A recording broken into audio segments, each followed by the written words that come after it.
How are you guys doing? Great, how are you? Good.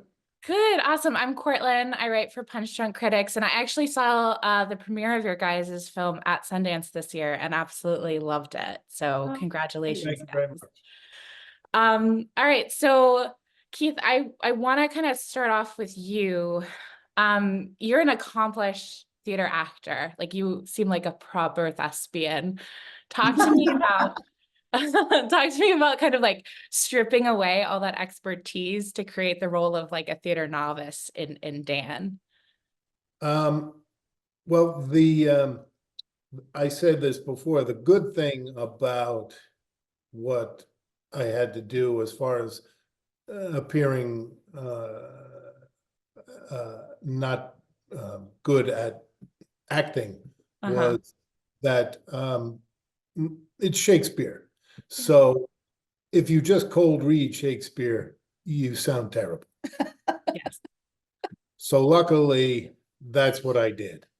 I didn't look at that stuff until I had to, and that's pretty bad preparation. Yes. Horrible. Yeah. So and throughout the play, when the performance comes around, he does get somewhat a little bit better, particularly toward the end when he's saying goodbye to Juliet. That was a little bit easier because of the emotions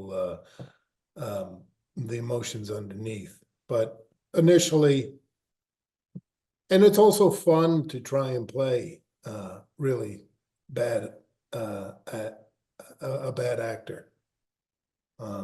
There are exercises in acting classes. You're allowed to do that, and sometimes the people say that was really good when you're trying to be bad. So then you think, maybe I'm doing everything wrong.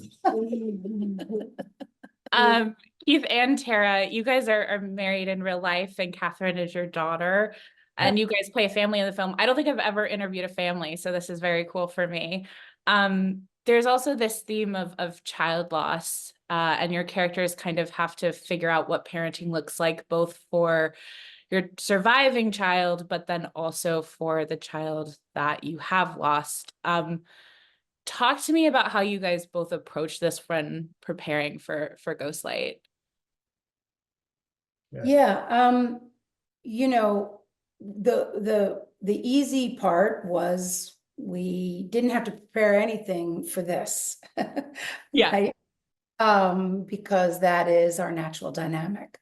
The slightly more challenging part is to allow ourselves to imagine that we had someone just like her that was no longer with us. It isn't difficult as an actor, if you're already a parent, to allow yourself to imagine losing your child. Yeah. It's not pleasant, but it's easy, right? So you just imagine it and allow yourself to go there, and it's right there for you. It's every parent's worst nightmare, right? I remember when she was first born, I couldn't watch anything about somebody losing a baby. Like, I couldn't read anything, I couldn't watch anything, because it would bubble up so quickly for me, and the fear and the terror would come so fast. So I think that's something for actors that's right there once you become a real parent, that's very easy to tap into, right? Agreed. Yeah. And I think the hardest part of it all was allowing ourselves at the end of the day to let it go. Right. Yeah. That's really important. Katherine, we've seen this like angsty teenager in film before, but you bring such a like simmering vulnerability to Daisy that I absolutely love to watch. She has this need for her dad's love and attention, but then also like doesn't feel like her voice is fully being heard, and she's still trying to, manage being a teenager and having her own hopes and dreams. I was wondering if there were any like films or television shows that you kind of pull from. I mean, you yourself just came off of like one of the, like ultimate ultimate, coming of age stories with Are You There, God? It's Me, Margaret. So I was just wondering, where this character kind of came from for you. Well, so I am like her age. I am 16 years old. So I mean, the teenager, the angsty teenager thing, that wasn't too hard because I go to school with all these people and I know all these different personalities. I'm not that mean to teachers and things, like I'm not a bad kid. But so I think that was pretty easy. And I'm trying to think about like what movies would have been stuff that I watched. But I mean, I think the angry part, that was the easier part for me because expressing my emotions in anger is something that some people find to be more difficult, but I just do it in real life, it seems. So I think that was a little bit more easy for me. But then really the more vulnerable moments, like in the therapist office, that scene, that it was a lot more difficult and I had to prepare a lot more for that because there's this total switch in Right. Daisy emotions. There's this and how she's trying to connect with people because it had just been, let's see how much I can make you mad and like get that type of attention. But then there's this total switch and she's trying to connect with her father. And I think that was more difficult. But yeah. I don't I really think, know. just to throw this out there, Daisy is a creation of Catherine's. Yeah. Yeah, fully. Catherine and Keith are very, very tight and spend a lot of time creating games and films and plays and stupid things together and characters. And they've been doing that since she was, 2. So Yeah. I feel like a lot of that happens in the film between them is just an extension of their relationship. So Catherine, does that mean you're gonna like grow up to be like not only an actor, but like a producer and director too? Probably. No. No? Probably. Well, the thing is, okay, Probably. and some people, and my mom wants me to do like do directing, like try that in school and stuff like that. But the thing is, I direct and I see people acting and I'm just like, I prefer to do that. Like I want to be Yeah. on stage. You get jealous. I feel I that. don't Yeah. like being behind. I like to be in front.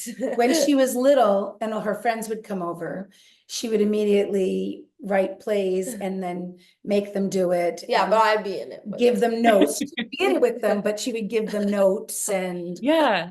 in a really annoying, obnoxious fashion. And then we'd all have to go sit and watch them. And we'd be I like, mean, oh God. Bradley Cooper had a really great year last year with Maestro. I could see you doing something like Yep. that, Yep. acting, writing, producing, One all of in her the project. one of her best directing notes to one of her friends was act like a real person. That's a So good note. I feel like that's just good life advice. yeah, I think so. It was all- it was her only note. It was her only note to him. Yeah. Patris, act like a real person. Yep. I love that. So you guys are obviously a family, but you're also working with a directing team that's a family and a couple, Yeah. which feels also so unusual on top of that. Talk to me about working with Kelly O'Sullivan and Alex Thompson. Well, they're just they're terrific people. I worked with Kelly. We did a play called The Humans about 10 years ago. And I knew Great her. play, by the way. That's such a good play.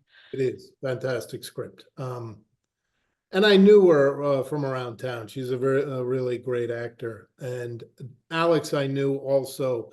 I'd see him at casting directors when he was casting his own films, and he was always trying to get me into one of them, but I was always busy doing something else. And then during the pandemic, Kelly wrote this play, and with me in mind, I didn't know. So we got together, we read it. These guys came on board, and the working relationship was just terrific, a dynamic. They're really, they had they set up a great set. The feel on it is really familial, and Alex is just a terrific filmmaker. Technically, he knows how to use the lenses to tell different stories or give a different emotion. And Kelly is terrific because she's an actor herself, without, prescribing what she wants and drawing it out of you instead with her notes. And she's a terrific writer, and they work hand in glove. And they have such mutual respect for each other. We have in the past worked with, Keith and I have a great time working together, and we always think that couples must be like that always. And we've had experiences working with couples where it's not like that, and it's always really shocking. And we're like, oh. But this was like, it was such a blast. Everyone. They only like surround themselves with great people. Yeah, it was from, trickle down.